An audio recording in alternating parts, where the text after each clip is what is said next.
We're live. We're live. Started off. All right. Wow. Welcome back, listeners, to the Brighter Side of Blue, our worldwide podcast coming to you live from Columbo's Cafe and Tavern in Dogtown, St. Louis, home of the thin crust famous Cibo's Pizza and daily lunch specials. I'm Danny. I'm Tommy. I'm JJ. Producer John. Producer John got here 10 seconds late. We started our live thing 10 seconds late because Patrick jumped in. Patrick jumped in to help. Patrick the intern. That's his new name, Patrick the intern. That's not what I specified when I said I needed an intern. Well, I think he's hot. Tommy, what do we have coming up on this show? Well, we're going to talk about Gangsters a little later, but what brought us into this was I interviewed Mike Fagan, who is an retired U.S. attorney, and he was the lead attorney in the Jerry Lewis-Bey case, which was the longest trial in St. Louis history. I think it was 7.5 months. The trial they went from Monday to Thursdays, and Mike laid out the whole pretty much investigation. Didn't he, JJ? I think you listened to it. He's very thorough. And, it's a 7-month trial. So, just to try to wrap that up in a half an hour was a little tough, but it's about an hour and a half interview, but he laid it out, why everybody got charged, what some of the crazy stuff that happened. They were violent. And, so then I thought, well, we'll just do and we've had other, gangster kind of shows on our podcast. And I thought what we would do tonight is we've all talked and we've came up with our Mount Rushmore of St. Louis gangsters. Mount Rushmore. Can I ask you a question first before this? Yep. But before we get into that, I didn't know that Sam Petty and him were associates, and Sam talked to him in the prison, and Sam Petty was calling shots for Jerry Lewis-Bey from prison, or he's just no. I think they were kind of more friends than they were like. One was over the other. I think and then how Mike described it is Jerry Lewis-Bey used Sam as kind of an advisor. Okay. That's kind of tough to take advice from the guy that's in prison from the guy that's not in prison. He's learned from your mistakes. Not yet. He's not in prison. Right. Learn from your mistakes. So that's going to be an awesome interview. Yeah. Mike is just a great guy. And then he went on to do the terrorism prosecution in this area. So, and Sal Sierra continued to work with them, and you'll hear all those names Nice. In the show. And it was just, I was fascinated. I like this kind of stuff. And so then that's what brought us to our later topic, which we will discuss some other gangsters. I did a little research about the early 1900 gangsters. That pretty interesting stuff. So we'll have a Mount Rushmore of St. Louis gangsters. Yep, we've decided on our Mount Rushmore. Okay, all right. Well, so then we are live again. We're 10 seconds late. Trying to producer John, but that's all right. He'll be forgiven. But Tommy, what's going on with your hair? It's all looking smooth over there. I was going to say, we had to point out the obvious that the elephant in the room. He's looking good. He's looking smooth. He's got no hat. He's got good hair. He's got the little wave going. I like my long hair though because there's no attention. Just throw a hat on. Yeah. And then when I went, I said, "I'm getting my hair cut off." And Connie goes, "Why don't we try not down the middle? You're 60." Yeah. No, it looks sophisticated. Producer John, we need to find a picture of Tommy from when we first started this podcast somewhere. The evolution of Tommy, the sophistication of Tommy Sawyer. Yeah, that's what it is. This is today's Tom Sawyer.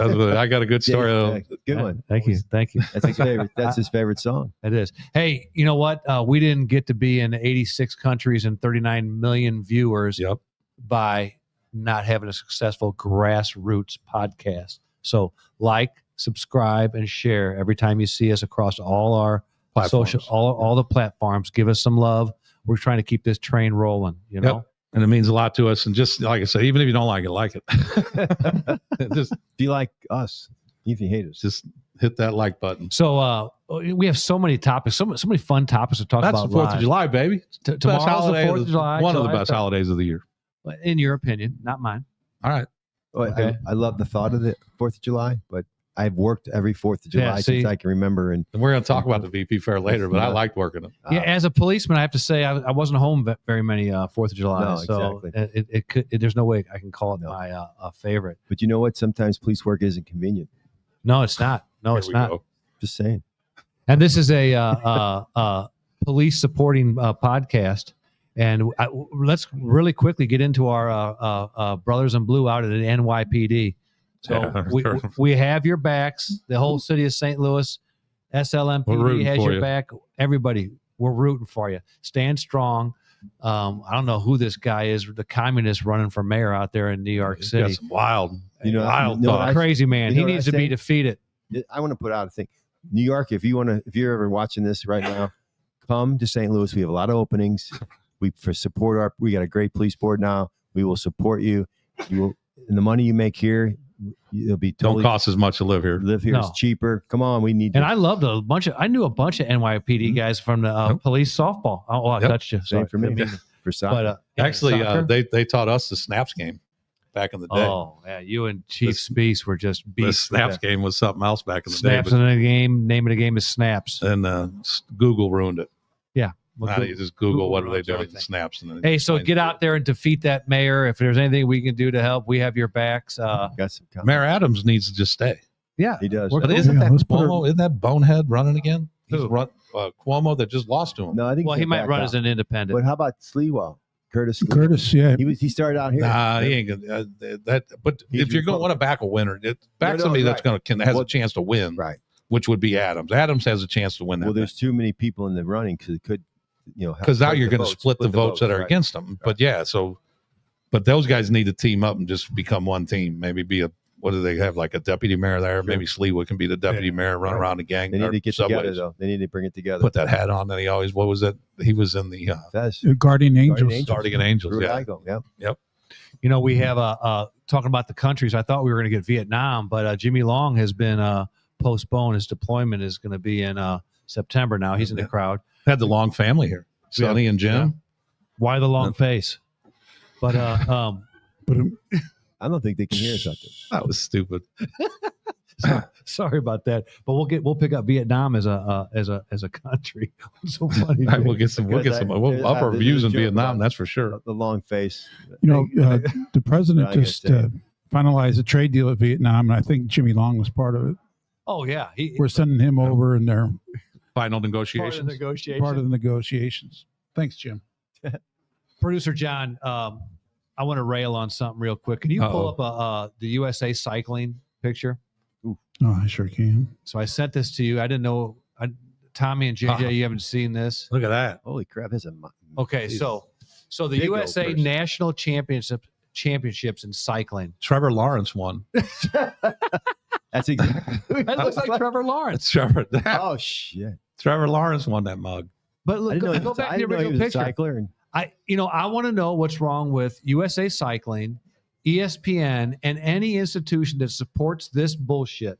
Okay, that is a man on there. That's on the platform. Trevor Lawrence, dude. It looks like Trevor Lawrence. I'm telling you. I don't even think this is political. This is more common sense. It's not political. It's common sense. This is so stupid. The wingspan on this human being is like 7 feet 6 inches. I wish I had her arms. He's 6'9", and these girls who practice cycling all their lives make it to the national championships and don't have a chance to follow their dream, to realize their dream, because the biggest dude that looks like Lurch won the thing. There's a new rule that President Trump just put in. You can't cycle unless you can cycle.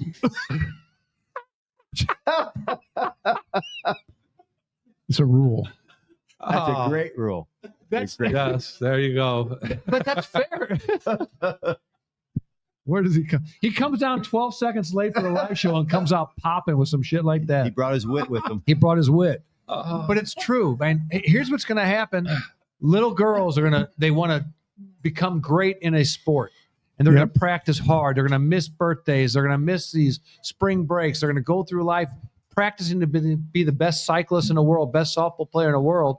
And then 2 years before they can reach their height, Trevor Lawrence steps in, and they're out, and they're losing national championship. It's not fair. No, it's not. It's not. Some high school softball team won the national or won the state championship. With a dude throwing a no-hitter. Yeah, it's not fair. He pitched every single game. He was a stud.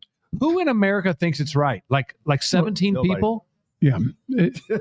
I really give a lot of credit to Riley Gaines, because she was really the first victim that we knew of that. And she was just known in the college swimming world but she stood up for herself and got in the media, and now she's such a strong voice. But that took a lot of guts back then for her to get out there and get in front of this. She was mad. It's unbelievable.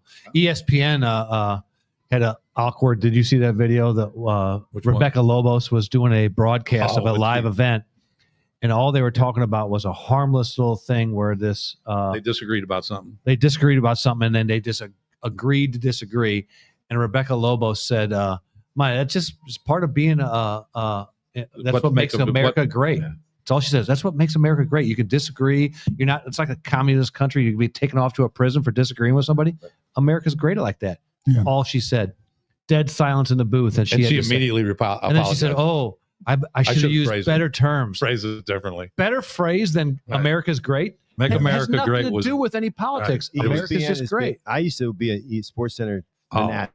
I don't even turn them on anymore because they're so far left. I can't. We're not supposed to talk political stuff. I used to get chastised when we would go to the really lake. Political, like you said. It's just crazy. America is great, and people can disagree without getting their heads chopped off with it, which is cool. And it's when we would go to the lake, I would always take the couch out in the living room, and they would always chastise me because I'd fall asleep to ESPN's Sports Center, and it would just replay all the time, and you could hear it. Yeah. Anyway, that's do that. That's anymore. My beef. They're taking dreams away from little girl athletes that dream big and want to perform and they want to get reach the top of their profession or their sport, and then all of a sudden they get trumped because what Trevor Lawrence steps in. But you shouldn't use the word Trump. That kind of. Oh yeah. Hey, I'm like Rebecca Lewis. I'm sorry, I should have used a different term. No, that's good. I think it was a good term. That's good. Stop touching me. But the thing is, it's not the individual sports can be rectified because they can go back to all those individual sports, track athletes, and give them the swimmers, give them the gold. Right. They can go, but hey, you know what? You won. And that's now it's your goal. You're the national champion. The madness has to stop. But sports like games where there's teams like the softball, they'll never be able to win. They can never say that they were the state champion. Well, whoever that pitcher was that was a dude, that knocked out a girl that was worked her whole life for that, got a scholarship, and once girls that wanted to win the state championship. They didn't win the state championship. Yeah. So anyway, that's wrong. Like I said, how many people in America think this is right? Like 17, and why are we catering to it? It's not fair. They're very loud, though. They're loud, but you don't have to listen to them. You don't have to listen to them.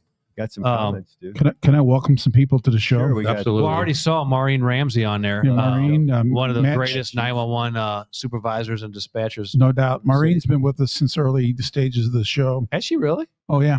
Well, Vincent Jones. Mo. We got Matt Vincent Sheets. Jones is a tremendous fan.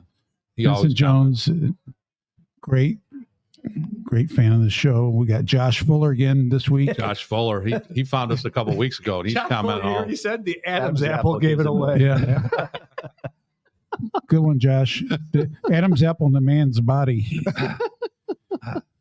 And of course, Postal Dave's on. Okay, how's the sound, Postal? Postal, he immediately got on early and said that the sound was great. Okay, thanks for chiming in. Everybody, your comments are welcome, good or bad. We'll mute the bad ones, but anything. We won't read them. But what we got next? What happened on this day? Anything happened on this day? I have a few things. I have a few things. What you got today, July 3rd? Yep. First of all, I have another picture for you, and this will be a brief one. Producer John, I sent you another picture. Today's National Redneck Day. And look at this cat. I saw him today on Watson Road. He's rocking them. So he's actually sandals. It's an 102 heat index, and look what he's rocking. He got them Jesus. That was on Watson Road at McKenzie today. What makes him a redneck? Are those corduroys? Are those corduroys? Those are corduroys, sandals, some flannel, a flannel hat. He's on an electric bike. He's had 100. He's the MC. He's got that Dumb and Dumber hat on. Yeah, he's the MC of the National Redneck Day. I'd like to have him on. That dude that's smooth money. That dude's he's on something. That's today in 1928, producer John. Oh shit, we're going back. Well, I have a couple. I'm going back earlier. I got one for 1923 later on the gangster one. Mount Rushmore. No, Gangsters. Yeah, when we talk about Gangsters. But today in 1928, the very first color television was demonstrated. Mm.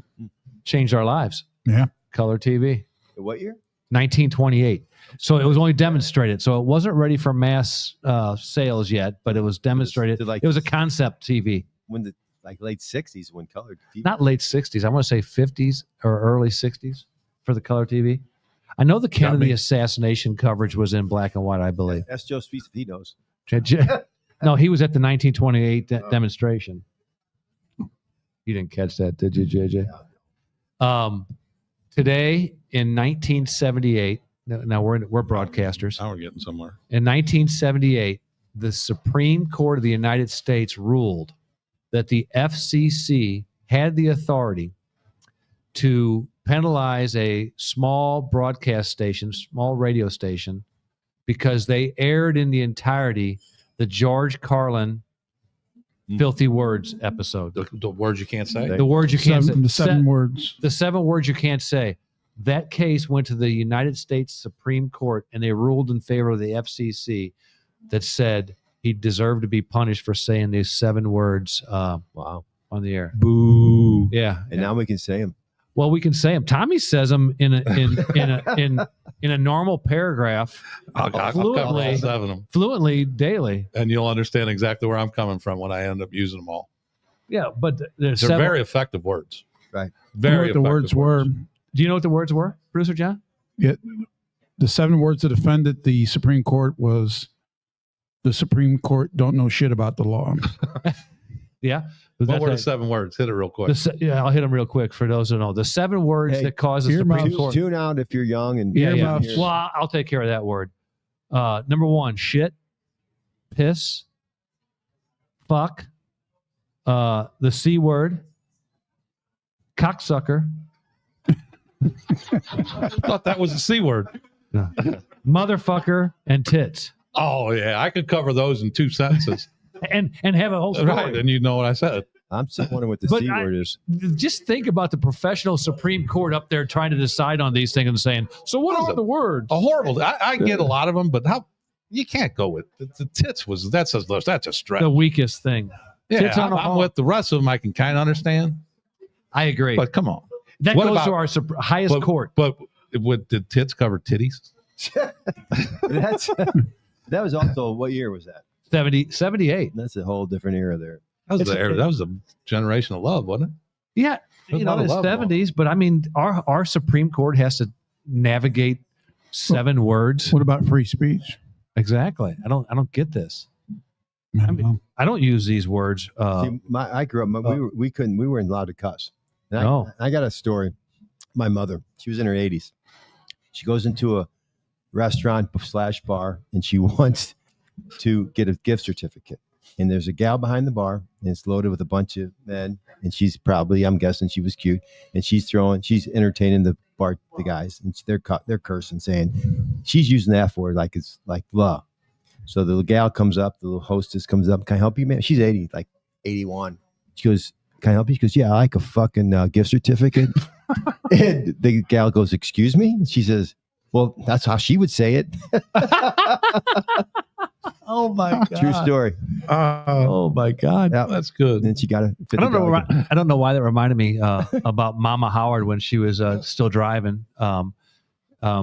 She was at a stoplight and she must have cut somebody off. Remember this story? Oh yeah. And a guy rolled down his window next to her and flipped Mama Howard off. And Mama goes, "Hi, hi," and the guy's like, "Uh-oh, I think I know her. I think I know her. Do I know her? Is that somebody's mom or whatever?" First of all, how would you ever flip off an 80-year-old woman, though? Yeah, that's I don't know. You got to calm down. So let's get to the Mount Rushmore. No.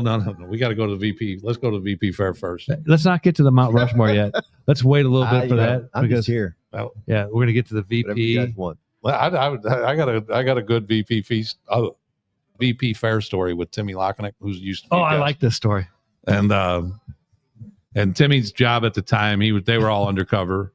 So Timmy and a bunch of other guys were up on the top floor of whatever building, some office building. And this was the era of the clocks, the gangsters with the clocks were The big round Right. box You know, hanging down with a Flavor big gold Flav chain. and Flavor Flav and them. Yeah. So there was intelligence information that they gave us all that these clocks, they could store drugs and Guns. and everything else. So They had a big watch out for these people with the clock. Pardon the pun. So Timmy, it's getting boring. Those things can get long and boring. They're not seeing anything. So Timmy decides he's just going to mess with the gang crew. And Sergeant Mike Nichols was the sergeant of the gang unit. So he says, "Hey, I got a group of guys. They're at the south or the north leg of the arch. They all got these clocks on. They don't, they look like they might be up to something." So the gang, Mike Nichols gets on. "Okay, we'll head that way." So Timmy can see them heading that way. And as soon as they get close to the south leg of the arch, he says, "They moved to the steps. They're in the middle of the steps going down to Lenore K. Sullivan." And then you'd watch him walk over there, and he's like, "They just moved again. Now they're over towards the north leg of the arch." And as this is going on, this goes on for like 25 minutes. And Harry Hager, who was a lieutenant at the time, he gets on the air. He caught says, on. He says, "That's enough, Timmy." It's enough messing with Sergeant Nichols. Yeah. Oh, what does that remind you of? What story does that remind you of, Producer John? When you and I were in internal affairs? With the fireworks? No, with the fireworks. Was it? No, it was shots fired. Shots fired on New Year's. Yeah. New Year's Eve. Oh, that was that one. Yeah, you got to die. Maureen Ramsey's listening, so she was on the job when this happened. I think she tuned out. Mo, are you still there? Because producer John and I were in internal affairs, and we had the detail on Fun Without Guns, and the detail. And on this night, JJ, it was like freezing rain and sleet, and at midnight, people in the city, people everywhere, they start shooting guns in the air and they go crazy, whatever. Yep. Well, because of the sleet and all this stuff, it was a little slower than usual, we thought. And so at about 11, we get off at midnight or 1, whatever it was. About an hour before our shift ended, me and producer John sent all our cars in because those icy roads are going to take you a long time to get in. We said, just start heading towards the station. We have a big cooler of beer waiting to celebrate the New Year's Eve. Me and producer John stayed in the car, and we said, well, if any calls come out in the next hour, when there hasn't been any calls, we'll go get them. Well, all of a sudden, about a half hour before the end of the shift, just shots fired calls start coming out in this area here. And me and we're both sergeants at the time. We're driving all over the place on these icy roads trying to get to these calls. Yeah. They're prank calls. And it was a policeman. Oh, yeah. It was a policeman at a dispatcher party. I remember. God rest his soul. Oh, really? Oh, I didn't know that. Mm-hmm. Okay. Luckily there were some informants of the dispatchers got a hold of me and John and said, those are all prank. Here's who's doing it. He's at a party and somehow he got off work that night. Funny, yeah. He thought it was funny, and here we're going all over the place, and plus we're in internal affairs. He was in our office on Monday morning, and that was the end of that. That was the end of his career. Yeah. So I don't know what made me think he was that. going down the bad path already. Really? I think so. Yeah. The other one from the. I wonder if Mo remembers that story. The other one I thought was humorous. He was an idiot. He was an idiot. Oh, come on now. Thanks, Maureen. You're right, Maureen. But the other one I had from the VP Fairs, I was a young officer. I was probably 24, 3 years on. And I was with another group of, how you went in groups in the VP Fair. You always work with a group of 4 to 6, something with like the sergeant. And then we were just standing there and near the stage. And off to one of the side, I hear, "Sawyer?" And I look over. And it was one of the guys that I had played college baseball with. And he looked at me, he goes, "You're the police?" I go, "Yep, I'm the police, brother." He used the F word. "You're the fucking police?" Yeah. Yes, sir. Oh my God. God. And that was kind of funny to me. You had one where there was golf balls getting flying in the crowd, weren't you? Didn't you, John? Yeah, that was a great. They were sitting them off the garage, right? Yeah, top of the garage down on the landing, and Shellie Stevens and I were standing down at the foot of Washington. It was after the fireworks and everything. We were watching people get on the Metrolink, and these golf balls started hitting off the Eads Bridge. And it's like the first couple times you think, did I really see that? Well, then we look, and these golf balls are coming off this garage, and they're hitting the bridge, and they're bouncing back into the crowd. And they're John rifling Daly was in, over yeah, there, all drunked up. So Shellie and I go running up there, and we we know they're coming off this little 3-story garage off the top deck. So we climb up the steps and stuff, and there's a guy, and he's right in mid swing. They had an AstroTurf up there. They had golf clubs. Just driving golf balls. They're barbecuing. They were Sounds like drinking. a lot of fun, actually. But into the crowd, they could have killed somebody. Yeah, you know? yeah. Oh, it hurt him maybe. So No, that'd be more Kill a hurt, baby. brother. So anyway, we get up there. I get on the air. I said, "Hey, I need my guys up here. You know, we've got an incident." And all of a sudden, I hear Shellie, who's calm character. She's like, "Get your fucking hands off me!" to this guy. So I walk over and I crank him. Yeah. Well, he assaulted my officer. Right, you know, 100%. Right down. so he goes down and all these. Well, then I look up and now the troops are coming. The Dudleys and Oh boy. Tony boys, Johnson, all these big coppers and stuff. And so we get everything, anyway, we get everything under control. And, we locked this guy up for A, shooting golf balls into the crowd, and B, putting his hands on Shellie. Well, so we get done. And then when I finally, everything calmed down, I asked Shellie, I go, what did the guy do? And she's like, "Sarge, I don't want to tell you." And I was like, "No, tell me what happened." She goes, "I don't want to tell you." And this wasn't the guy hitting the golf balls. This was another guy. And he came up, put his hand on my shoulder, asked me if I wanted some barbecue. And so he got assaulted for, but I didn't know at the time. This is live. We can't cut this, right? No. And speaking of her, she's actually, I think that she may have just retired, or she's getting ready to retire. Shellie? Yeah. Oh, good for her. We need to bring her on the show. Good for her. Joe, do you know if she's retired? Shellie Stevens, did she retire? Not yet. She was in She's internal getting affairs close. with us for a while. Yeah. But the next day when I went to roll call, Colonel Pollahan gave me a hard hat to wear at the At the VP fair. Oh, she's been. I heard she was getting ready to retire. The other thing I liked Shelley's about the cool, VP yeah. fairs, I always worked the Anheuser-Busch tent. For Made in Oh yeah, Louisville. VIP tent. And it was right there in the middle of the arch, and as long as you didn't bring too many, like my family would come down every once in a while. My wife would bring the kids, and whatever band was up there, or whatever was going on, and that was cool. So I always worked the VP fair, no matter what.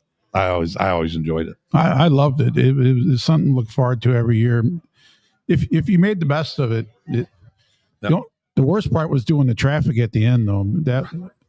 That was mayhem. But other than that, people were nice to you. People were glad to see you, especially if you work.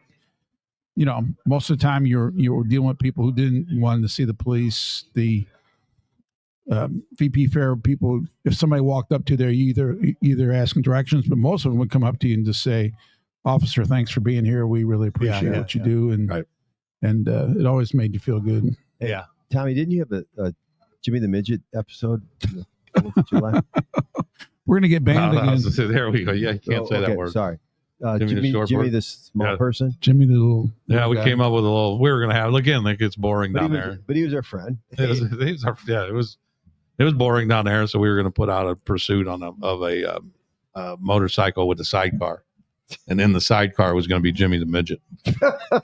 But then Small somebody person. snitched us out that we were going to do this prank, and right when I put it on, Joachim Stahler goes, Don't do it. "Wow, you got on," and go, and then he made sure that everybody knew he was listening, Right. and it was like, yeah, never mind. Yeah, Snitches. Yeah. Before we get into your other things, I always promise to make our listeners smarter. My other things what you got? didn't make us smarter, but I found this interesting on this day. So tomorrow's July 4th. Correct. In 1868, on this day, July 3rd, in 1868, the Battle of Gettysburg officially ended that war. And it was a weird day. General Pickett tried to get on top of Cemetery Hill where the Union line was sitting. So he thought it was a good idea. JJ, you're a tactical guy. It didn't work. He sent 15,000 soldiers across an open field, just open field, Yeah. to try to take this hill against That heavy. people were up on. The Union line was up there on Cemetery Hill Okay. with heavy artillery and musket fire and everything. And how do you think that went? Not good. Lance. Not slaughter, good. A It slaughter. was a slaughter. They're just going across an open field without cover, Some brave and men. then ended the That's Battle of bad. Gettysburg. That's a bad plan. It's a bad leader right there. There's a lot of generals, but they call it the picket charge. Oof. So that's a union. That's a good what do you call it? Trivia question. It was called the picket charge, after General Pickett. That's what a Pickett terrible- Anything Slaughter. that fails miserably, you just Could say you that's imagine a picket just- charge. Just running across an open field, just wait. Oh, are they going to get me? I think, or his, whatever? I think his ego got in the way.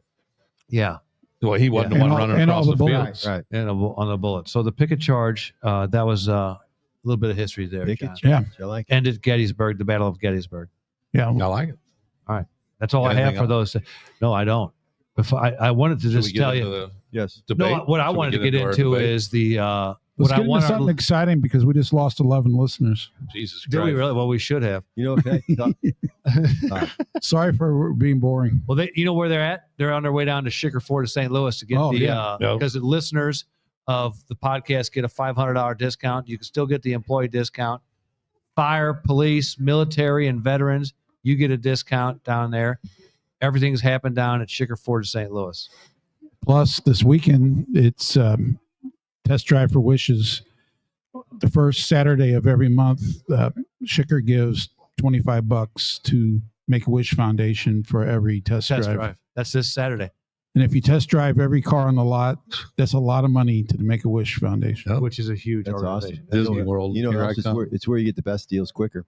Yep. When you don't want to bicker about the price on the sticker. You head on down to sugar. You get the best deals quicker. Yeah, there we go. Come on now. What else we got, Tommy? So you want to get into the Get it some out. gangsters? Yes, sir. Gangster. We've talked about a lot of these guys on the show, and had a lot of fun. And gangsters, when we were talking about how to evaluate who's going to get on this Mount Rushmore, it's kind of like evaluating athletes. There's different eras, Right. and different eras had different things going on. So I went back and I tried to find out who was the original gangsters of St. Louis, and it appears to me that it was the Egan Rats, and they were here around the turn of the century in the 1900s. And it was a guy, Thomas Egan, had a brother named William, but Thomas Egan, and they were big into political advocacy. They would stuff ballot boxes. They would try to get their people into politics, so they could take advantage of that and use politics as part of their whole operation. Well, they end up getting a guy by the name of Thomas Kinney, went by Snake, and Snake ends up being a state senator. He might as well have been an underboss. He was the guy, and it was well known. So they were really successful at that, and they did a lot of like pickpocketing, robberies, different things like that. And then they right before the prohibition hit, the Egan Rats knew, or Thomas Egan, he felt it coming that they're gonna ban alcohol. So they started stealing and robbing the shit out of anything related to alcohol, and they were rat holing it, putting it in buildings and whatnot. So when prohibition hit, they were rolling. Okay. They were ready to sell everything, and they had a guy in their and these are just bullet points. And they had a guy in their crew named Fred Killer Burks. And Fred, they said he was a stone cold killer. Obviously, you don't get the name killer Fred Killer Burks. without being a killer. But Fred, on this day, Seriously? July 3rd, 1923, Fred pulled off a robbery of a United Railroad at 39th and Park Wow. In the city of St. Louis. to get alcohol. And they do what they got to do. And then on the way to get out of there, his tire fell off his, whatever car he was using. Was it a Any- Schicker car? He could have called a mobile van. Obviously not. He could have called a mobile van. Yeah. Obviously, it was not a sugar car. But he ended up carjacking somebody. So that's like one of the first The first carjacks in the city of St. Yeah, Louis. I don't know if they It was called it killer. carjacking back Yeah. then. But so in about 1924, a lot of the Egan Rat leaders go to jail. And so Fred Killer Burks leaves town. He goes to Kansas City, but he ends up in Chicago. And when he goes to Chicago, he hooks up with a group. And Al Capone had a soft spot in his heart for all the Egan Rat people because he liked them. Right. And St. Louis mobs were always tied to Chicago. Yes, they were. Yep.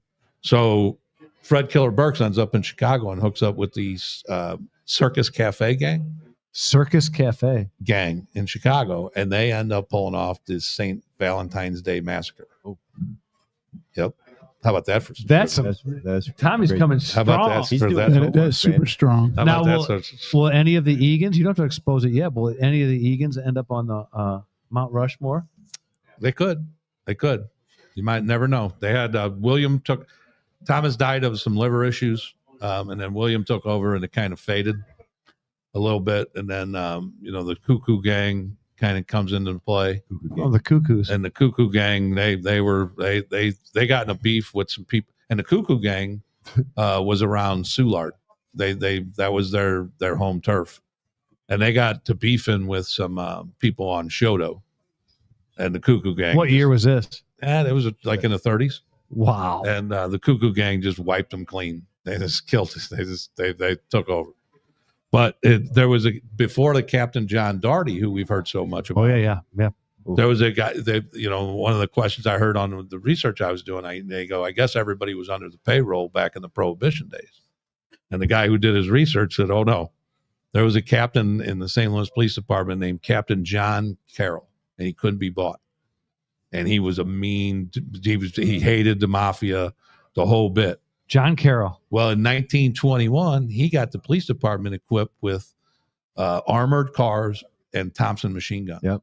Largest collection in the world. And We do. at that time, I think they may have sold some off though. they did. No. They auctioned them off. That's Apparently, they were a going for shame. like $70K. Yeah. They're in That's mint condition. When he and then he gets in a shootout with some people named the Russo brothers, and he kills them, or the police kill them.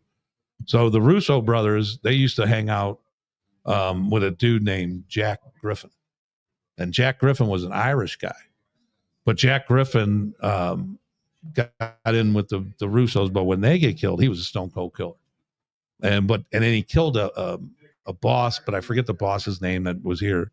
He goes to Kansas City.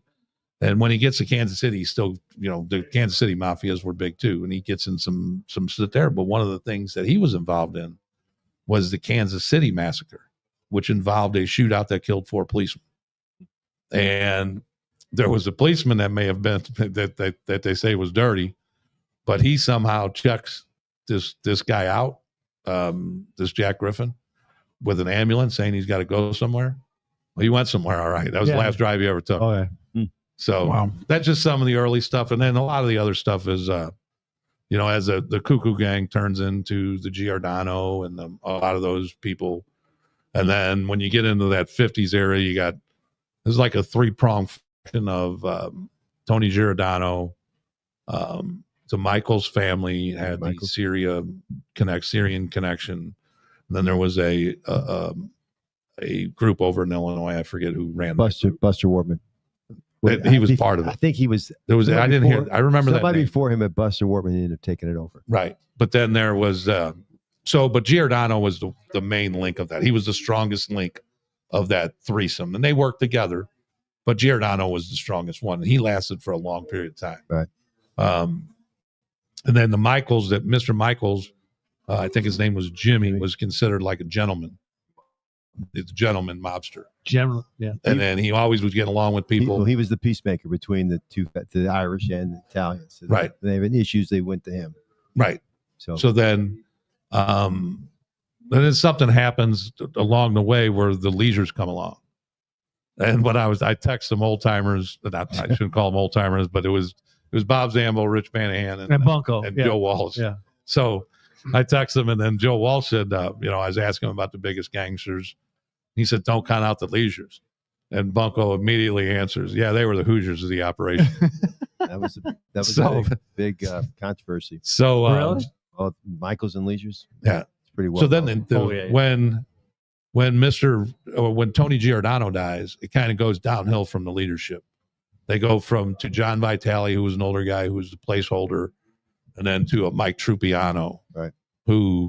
And Mike Trupiano was he was reportedly had lost money as a bookie, which is, when you're running book and you're losing money, you're a bad bookie. That's kind of unheard of. Yeah, but those were that was the kind of leadership that took over. Well, and they were still the strong, they were considered that strongest of the three. So that leadership started to diminish. And then that's when the leaders said, well, this is our chance. We're just going to start blowing people up, killing people, to try to muscle our way into the, I guess you would call it the union racketeering or the labor racketeering. That was a big, after the prohibition, it became labor and union racketeering, and you hear about it everywhere, as far as what they could do for people. They put people in pay jobs that they didn't do nothing, stuff like that. But whatever, and that went on. So then everybody, that's well known in the St. Louis area, a bunch of bombings. Right. And they didn't kill that many people, but it was so spectacular, bombs and dynamite. The legs flying off. It's retaliatory stuff. When we start getting back and forth, tit for tat. And then when we start getting into the bays and the rest of them, they just went up and whacked people. I mean, and they were all over the place whacking people with Ronnie Thomas Bay and but you'll hear about those in the Mike Fagan thing, and they come along, and they also used political through their churches. They would get political influence. Now, whether those politicians knew exactly what they were getting into, that's a debate. Some may say that they didn't know what they were getting into because Jerry Lewis ran this church and tried to help the kids, but down deep, and then their name kept coming up and coming up and coming up. And Sal talks about that. Or I'm sorry, Mike Fagan talks about that. Finally, you've had enough and you go after people. But anyway, that kind of leads as all that goes in, and you got the Fat Woods of the thing, and Fat Woods was you know more about Fat Woods. He was heroin, wasn't he? Yeah, Fat Woods ran the whole Pruitt-Igoe drug syndicate down there, and he was a predecessor to Jerry Lewis-Bey and them. But Fat was another one who kind of had a legitimate side to him, where he took care of all families and kids in the Pruitt-Igoes, and he was a hero. But in the background, his people were selling drugs and killing people, right? And whatnot, which is the MO of a lot of gangster groups. They did do good things. They do very good things, but then they also whack people and do some illegal things too. Right. I remember when Fat Woods got out of prison. I was in 8th District, and it was a big Captain Dorn came in the roll call, and he's like, "Fat Woods, they're having a party for him. I need some police." He was all Captain Dorn was in that era, and he knew exactly who he was. So he got a unit together just to monitor their party. Right.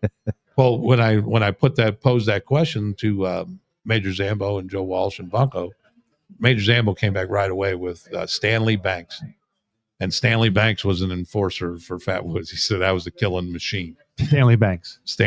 So I'm sure he's passed away by now, but Stanley Banks was one of the ones, and Joe Walsh mentioned the guy, and I couldn't find too much about him. I wonder if Fat Woods is still alive. Probably not. I would think not. No, he was active way back. Yeah. And Joe Walsh mentioned a guy by the name of Doc Engelman. Never heard of that one. The dentist? Vet? He's a vet. He's a vet. Just killed. But then you go into the era that we are responding with, that we're more familiar with when you. Like the Bay trial was probably at the beginning of most of our careers. Yeah. But John, pull up that. John found a long sheet here, and this was in 1963, and this was all the vehicles of interest from that. From what era? From 1963. This was a bulletin from the police department in 1963. I'll go back to the beginning. Look at some of these names. So what names we're going to get? 1965, the year I was born. 65. 1960, April 11th of 1965. Can't really see that good job, JJ. Every time. We're not trying to have a show or anything. Why don't you just go to the bathroom and everything else? That's John. I can't see that far. Can you see James that far? Vitale. James Vitale. All right. Randazzo. Got a Randazzo on John there? Randazzo. Just keep going.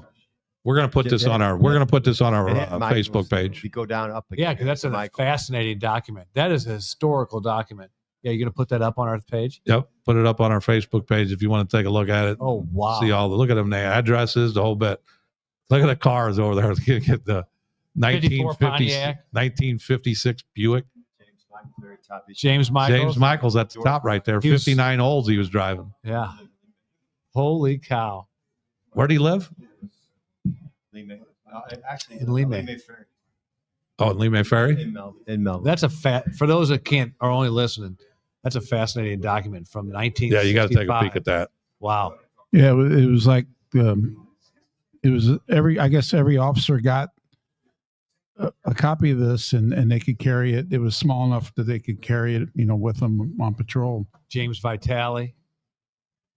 Wow. There's some names. I'm just glad my father-in-law's not on that list. Paluzzo. Yeah, that's pretty cool. Really cool. That is cool. All right. So how do we arrive at the Mount Rushmore? So you got to take into consideration the eras and everything else, right? So, and then you get into the eras that we talked about already. You have some of the BMF guys. You had that Donnie White, Murder Inc. They murdered the shit.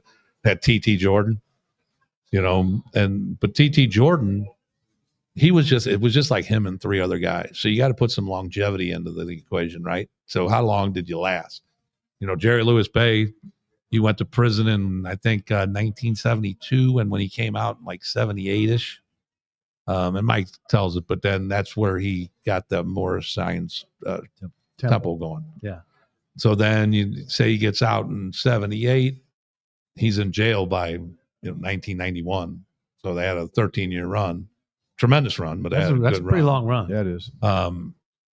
But Giordano probably, and the Egan Rats, and they were 30 years. Yeah. Then you had T.T. Jordan, but he's only got 3-4 people. So you got to take all that into the equation. And he wasn't organized crime like the. Well, he's just calling them gangsters. What you find out though is that what they did back in the day was different than what they all did crimes, right? And so it was bootlegging, or whether it was racketeering of union racketeering, or whether it was train robberies or bank robberies. That was back in the day.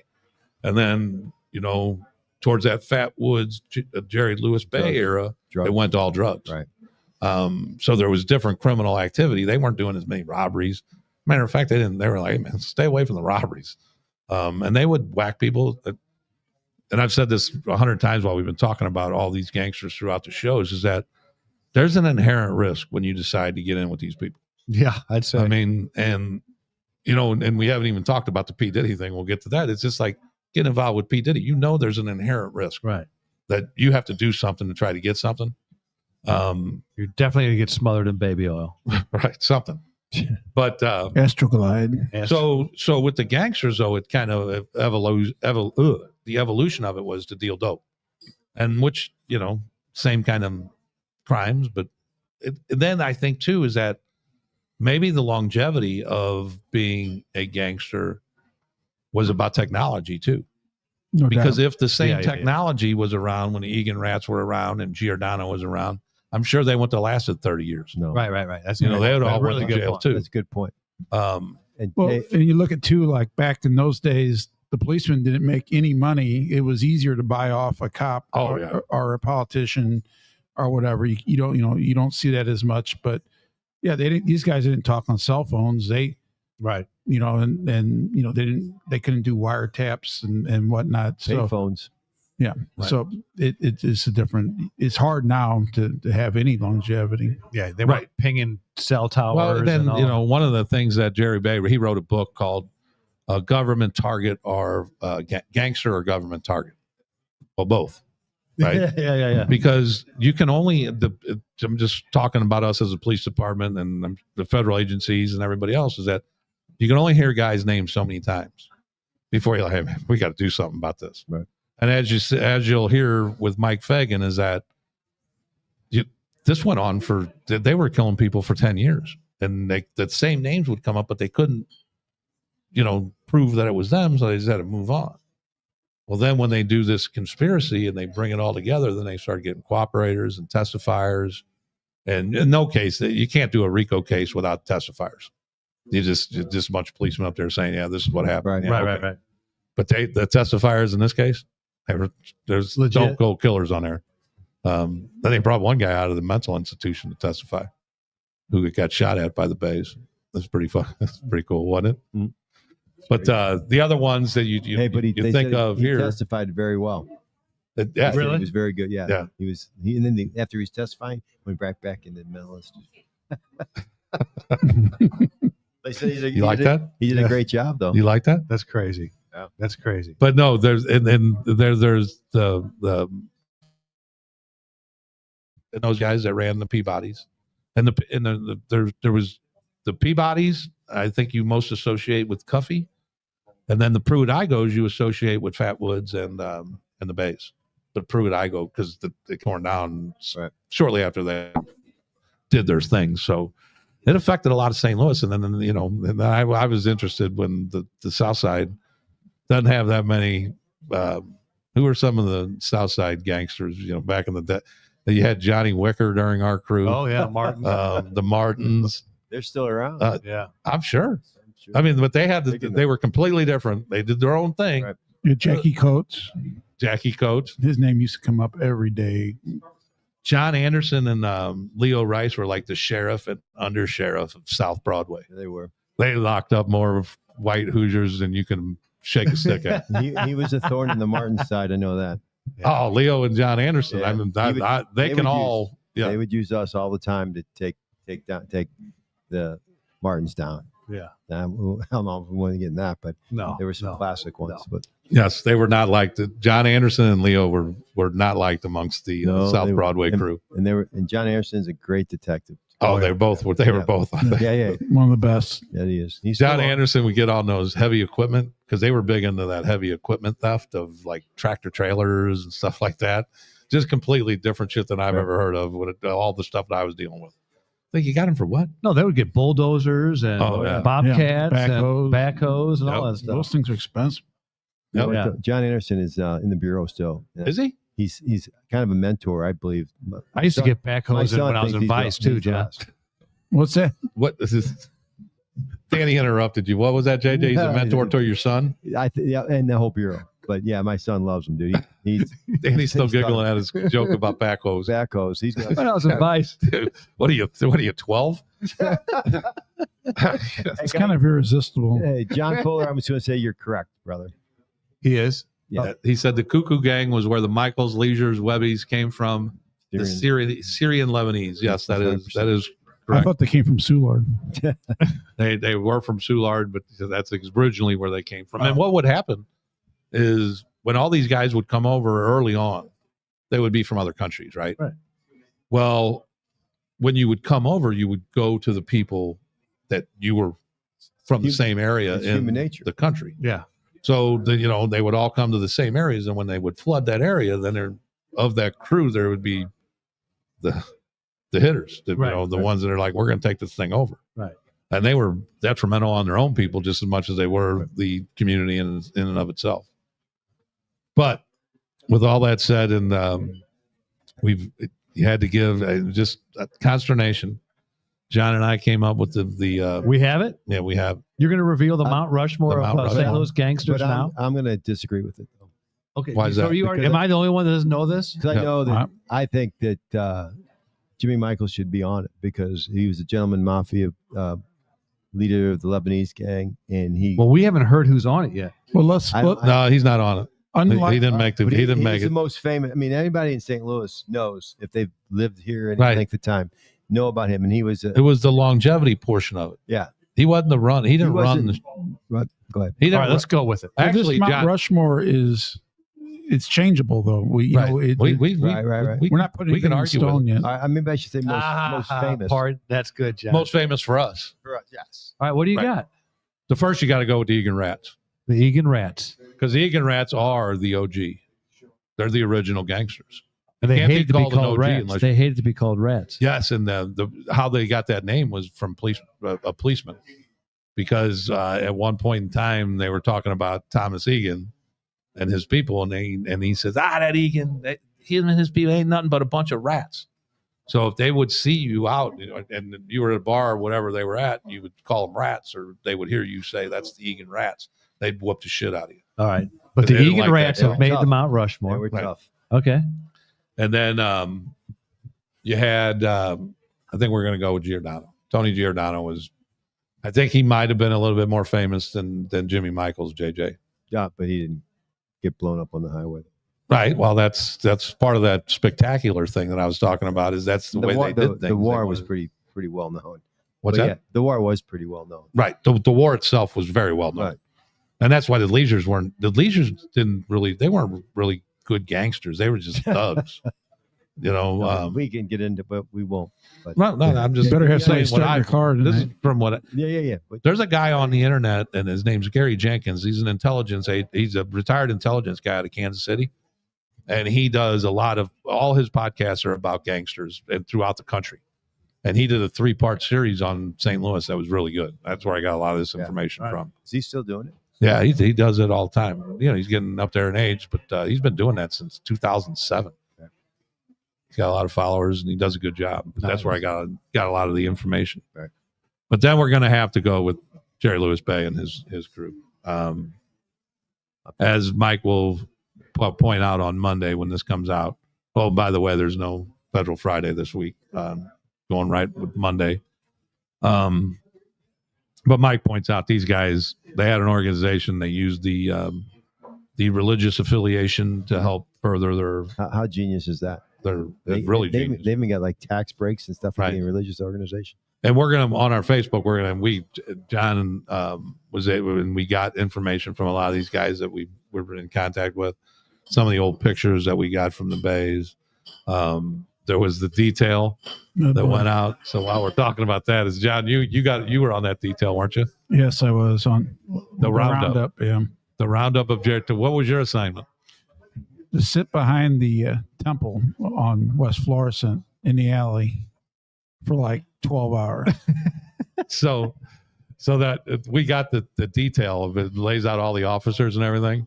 And what their assignments were. And what their assignments were, and anytime you get to add their little pager numbers on it, we're going to put it on our Facebook too. But the first page had all the bigwigs on it, and it had like Mike Fagan and the group supervisor from DEA named Mike Duda. They will do this. And it had like Bob Dwyer, Sergeant Bob Dwyer, and Sergeant Salciero will be in charge of this. Sergeant Buck Carter will be in charge of this, and this. Sergeant Brogan will be in charge of this. But you can tell John, and then John's distinctive handwriting on that page. At the very end of it, it said, P.O. Burgess and Frank will sit in an alley all night long. It was horrible. Everybody else was having fun chasing these guys down. They got everybody locked up, and we're here, but we're in the alley for. I mean, there's no food. There's nothing to drink. Dickie was pissed, brother. Oh, dude! But on the front of the temple, our job was to make sure nobody came in or out, and which it could have been exciting if somebody tried to come in or take a bunch of stuff out of there, but it didn't happen. But Eddie Nash and Clarence Thomas, not the justice, but the copper, Clarence Thomas, they were in front, and there was a tavern next door. Well, we found this out later because we were just in the alley, but the people in the tavern brought them sandwiches and pizzas and drinks and, gave them neck massages and stuff. Dickie and I were sitting in the alley all night, just staring at the back door. It was anticlimactic, but it was it was just neat to be involved because we could hear everything that was going on. We got, what was it? The suspects had numbers and the addresses had letters. Yep. Because we were on TAC B. We were on, the radio channel. Right. radio channel, Maureen. And so they didn't want to obviously put, names or addresses on there, but it was kind of cool here. And we got number 7 at Residence H. And it was, I think they got most of the suspects that night. Yep. I talked to Bo, and he was in charge of he was on the arrest team that went after Michael Lewis, and that was Jerry's brother. And they went and they were staging outside, but they were looking at the wrong doors when they were staging. Well, Michael's seen him out there, so he sneaks out of his, and they look across the field as they're going to go do the warrant, and they see this dude running. And they're like, hey, man, that's got to be Michael. So they ran after him and all their gear, and they ended up going in a convenience store, and Michael's just acted like he was in line. He's breathing this out. That was that Bo told me that story, but so we've got on the Mount Rushmore so far, we've got the Egan Rats, we've got Tony Giordano, we've got the Lewis-Bey connection, and I think do we put Sam Petty with Lewis-Bey, or do we? I think he's kind of a special character. I don't think they're. But does he get on Mount Rushmore? Yeah, I think if we take him away from the Bays, he's in contention. If he had nothing to do with the Bays, we haven't really decided on this last one yet. Josh Fuller says no groups on Mount Rushmore. Just break it into single individuals. Ooh. So you kind of Petty. I mean, not Petty. If we're going to break it into individuals. I would say Thomas Egan.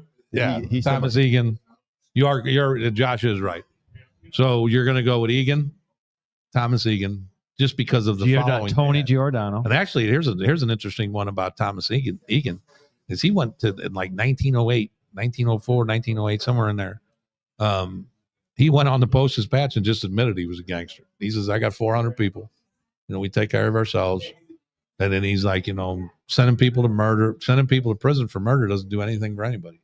He goes, if you're dissatisfied that this person, basically saying if he killed one of yours, go kill him, yeah, and leave these guys out here to do what they. But anyway, he admitted he was a gangster. So all right, that alone puts you on. Back up. We got Thomas Egan. You're going to go with. Yep, we got to go with Giordano. That's 2, and then you're going to go Michael Lewis or Jerry Lewis-Bey. That's 3. Does he get a fez or no fez? Yes, he does get the fez. With that said, one of the pictures. Wasn't there a scene? Wasn't there an episode in the courtroom with the Bays that the judge made them take the fezzes off, and then we had heard that. Yeah, got contentious. Yeah. And then it was what was the captain's name that Jerry told him? The captain of the 6 at the time, the boxer. Oh, who was the captain that was a boxer? Ricky? Captain Redneck, yeah. Captain Redneck awesome was working guy. secure there, and he got in a little to do with the people there wearing fezzes.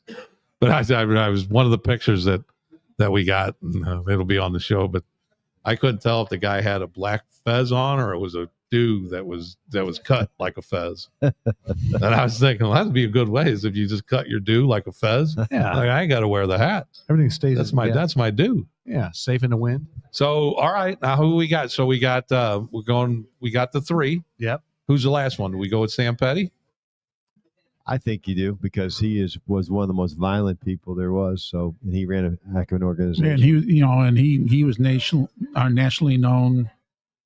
He was a scary dude. Scary dude. Like Leishak said when he sat and interviewed him or tried to interview him, he said he was hard man. Hardest. He was. Leishak threw out there Charles Shern, right? Charles Shern was his nephew. Yeah. He was a mean dude too. Yeah. But that's a person that control. I guess, and Josh is right. Put people up there, but the people that consider who they controlled and what they did, because a lot of Jerry Lewis didn't pull the trigger a lot, but he organized everything. Yeah. Well, so I think that what takes more weight than. So there you have it. There it is. Sam Petty, Thomas Egan, Jerry Lewis-Bey, Tony Giordano. That's it. It's the St. Louis Mountain Rushmore right there. That's final. For now. Like I said, I disagree. We can rearrange it. Josh got Petty, Bey, Giordano, Michaels, Leisures. That's too many. There's only 4 heads on the Mount Rushmore, my man. Michaels kick off the Leisures. Yeah, the Leisures got to go. We didn't put on the Leisures. No, but Josh did. Oh, well, this is just Josh's opinion. I like. No, that's Josh. a good one. I think Josh. That's a good one without the Leisures on it. That's a good one. I like. Yeah, it is. It's all objective. Now we'll probably get a lot more, but I agree with Josh. There is, Jimmy Horseshoe. That was his name, wasn't it? Do we know who Josh Fuller is? He's pretty knowledgeable. He found us a couple of weeks ago, and he's digging what he's smart. He's picking up what we're putting down. George Harper's listening to. Matt Again. Sheets corrected me. He doesn't know we don't fact check. He said the Civil War ended in 1865, not 68. Man, I'm going to punch you right in the jaw. Next time I see you, beef on site.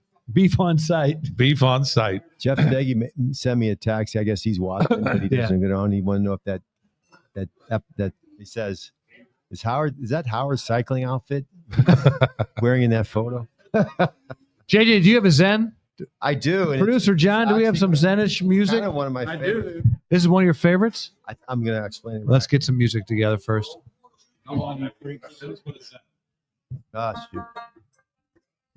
A smart person knows what to say. A wise person knows when to say it. That's it. Think about it. And you can turn music on, I guess, but got it? That's it. A smart person knows what to say. A wise person knows when to say it. I love it. And that's a big, for me, I'm big on I tell a lot of young officers about emotional intelligence, be able to read the room and know how to, when you go in a room, know how to work it, whatever. And that just explains it right there. Did you call it emotional intelligence? Yes. Yep. Everyone has to have emotional intelligence. That's true. Yeah, what is that? Just define that, though, because I like Seriously? it. Yeah, no, It's I to like be able it. to go wherever you go, be able to fit in. To Like know if the you room. Read the room. Right, Like if read you the go room. to Read the you damn go, room. and you could, I'm sure you got highly emotional intelligence. You can go into a room of a bunch of doctors and you'll fit right in. Yeah. And that's just be able to read the room and adjust to the environment. Yeah. And not be like overbearing or whatever. Yeah. But it's a Blend, mesh. Right. I like that. So yes, and I teach that to every young officers and they have emotional intelligence. If you can't get along with the crew, that like when you come into a new unit, you gotta ease your way into it. You gotta have the ability to adjust and then work. You don't just come in that because you know everything and all that kind of stuff. So that's Come in like that was my cotton, problem. not like sandpaper. right. All right. Exactly right. All right. Exactly I like right. that. So I got that from I like that. Very good. Greg Colombo. Oh, Greg Colombo gave that. huh? He's been my It's funny. He's been my Zen mentor, actually. Yeah. Well, Greg, on our next segment, I got reprimanded by Greg Colombo. It's musings at the microphone with producer John. Come on, It's Johnny. not by. It's not Don't by. even start that. I got punched in the stomach by Greg Colombo. Okay. He's throat He's punching very him next particular. time. Okay, so what do we have from musings at the microphone with producer John? It's something that happened last week in this very bar. Yeah, yeah, Mo. Oh boy. After Oh. the show, after we got all packed up and everybody was pretty well gone, there were still some people upstairs. So I moseyed upstairs and had one more drink, just to say hi to our followers. And Yes, sir. Right. there's a guy at the end of the bar. At the bar, I didn't know who he was. Some guy a little bit older than me, and he fell off his bar stool. So I walked over. Everybody else was drunk. So you didn't take his bar stool? No, You didn't take him for- I didn't push him off either, JJ. So anyway, I helped him back up. I got him back on the bar stool and went back to talking to the group I was talking to. Well, the dude falls off his bar stool again. So I was like, does anybody know what's wrong with this guy? And this is like, Is this?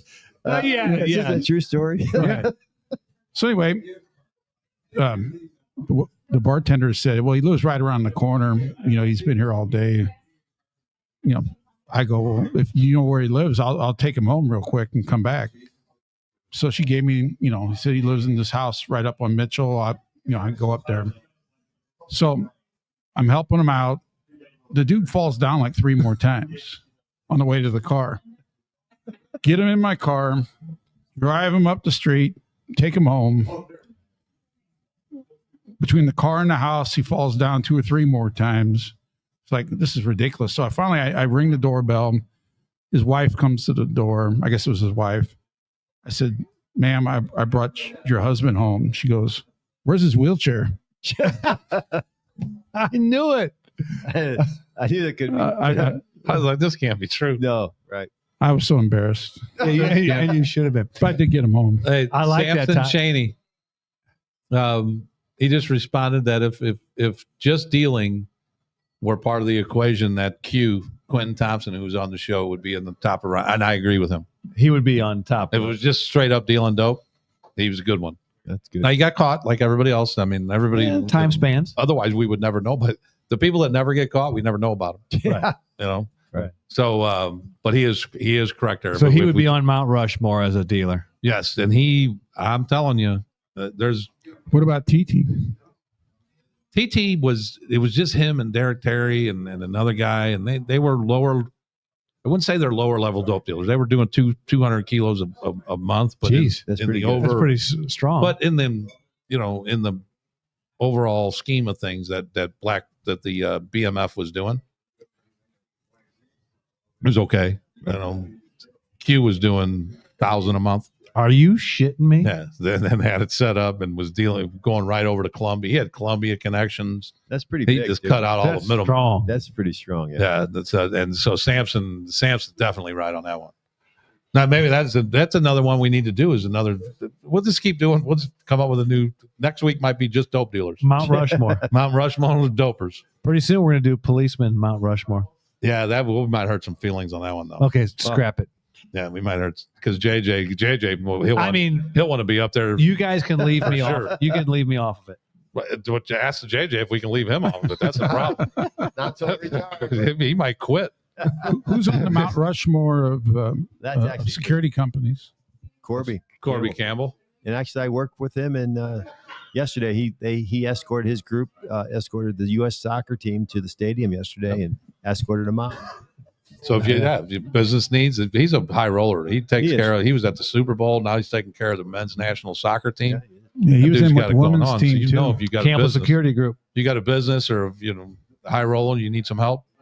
Get a hold of Campbell. I want to get CamberSecurityGroup.com. Dan Pondra on here from Riverman, a cigar company, and see if he ever served up any of those cigars to any of these gangsters we talk about. 8984 Watson Road. He had the guy from The Wire there last week. That's great. great. That Yeah. point. I want some pictures from that. Okay. Dan Pondra, we need pictures from that. We'll put it He on. did. He Ricky put him on. was He there. put him on. I saw him. You guys don't. Yeah, I fuck don't with do social Facebook. media, but yeah, I saw him on Instagram, and they all had the Wire shirt on. nice. You know where I'm going pretty cool. tomorrow before I go to work? Where? Prime Performance. I would imagine. It could be a long day working downtown and doing. I want to go with you tomorrow if you go. You Seriously. keep telling you never. No, tomorrow I'm On serious. 4th of July, you're I'm going. just, yeah, They're probably closing. just they're- wait. they Just already wait till they closed. get there on Monday Damn, I should go. What time they close? I'll go tonight. and get off. What do Mount we got? Thugmore. Mount Thugmore. Not Mount Rushmore. Mount Thugmore. Postal Dave's got Mount Thugmore.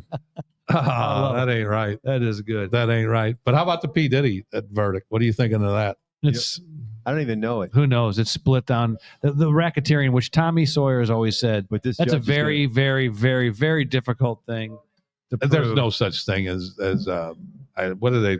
Is that what it was? A RICO case. on one person. Yeah, Come on, man. That's a stretch. and they didn't get it. Come on. They didn't get it. And but you think but he's gonna Brian, do time though? You think What's that? He'll you do think some he's going to time. penitentiary? I think the judge not letting him out is kind of a signal. Right. Jesus Christ, somebody's screaming down there. But when the judge didn't let him out for on bail, Okay. kind of indicates to me the judge ain't playing. Right. Yeah, And there I you agree.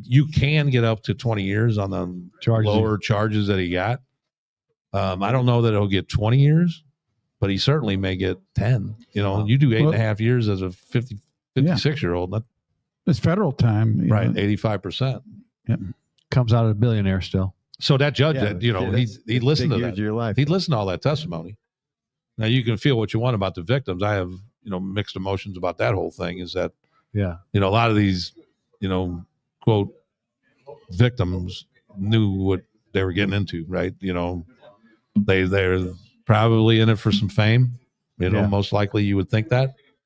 And then as they didn't get it, now they're into this whole whatever world he lives in. And then now all of a sudden it's a big deal. Yeah, I know, 10 I years hear later, you. it's a big I deal hear for you. these people.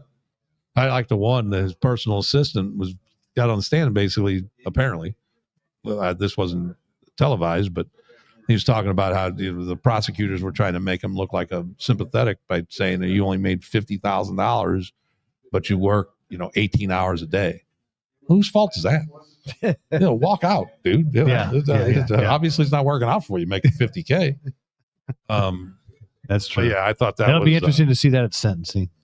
I think When I'm is going to say 10 years. What do you got? When is this? I agree with 10 years.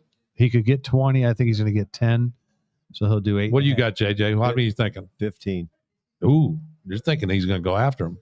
I think the judge gets to decide, right? Yep. Well, can he run them concurrently where he just Both charges. You can do it. Them judges can do whatever they want. Yeah, so I bet they run them concurrent and he gets like 7. All right. Interesting. Concurrent? Maybe he runs them consecutive. I mean, if he really wanted to, kind of reminds me of the O.J. Simpson trial, is where, he gets off on the double murder, but then he gets some bullshit, memorabilia of tussle or later on. The robbery. Next thing you know, he's doing. He went to a hotel room. Right. Next thing you know, he's doing 33 years for some kind of memorabilia to do or scuffle or whatever the fuck you want to call it. Yeah, exactly. A little rough. Yep. What else you got? You got anything else that happened on this day? No, I do not. What about that train robbery? It didn't happen too far from here. We had a train 39th and Park. Oh, yeah, I know. That's strong. 1923, babe. That's strong. What do you think, Jay? St. Louis history. You got anything that happened today? Where could he have gone to get the car fixed? So Fairway Automotive. They do work on classic cars. So you know that list of cars you had and bad guys from 1965? Fairway Automotive. All their locations could work on those classic cars and fix them. They could do anything. I was there today for an oil change. Good for you. I swear, and a tire rotation. So Jason, how was the coffee? 4 locations and popcorn, and they're just opening up a 5th. So wow, damn, yeah, so he's strong. They got it going Jason's strong. So they got 4 locations. Service was great today. I went to the one at Kings Highway, and now that we're getting more proficient at that, we can put like graphics up when we do this. Yeah, put it up there because producer John's getting pretty proficient at this, putting pictures in. He really is. So we'll keep improving. Put that. We got Trevor Lawrence. Throw Trevor Lawrence up there. Yep. Did he win the cycling? Did he win the cycling thing, or is he the quarterback of the Jacksonville Jaguars? Well, he does both. Look, I think he bikes after that. Look at him. Look at that. That's pretty pathetic. Look at that dude. Yeah, that's look at the wingspan. That's on unfair. That dude. What is he? He looks like he's like 6'8". He's big. She's big. Like Josh Fuller said, it's a him. It's a him. Trying to be politically correct. No, you don't have to be politically correct about that. He has a place to cycle, and it's with the men. So don't get me started. Tommy, what about our communities? Communities that support law enforcement are safer places to live, and you know that. True that. We out. Peace. Peace. Peace. I got a piece real bad. It's not even... We're done.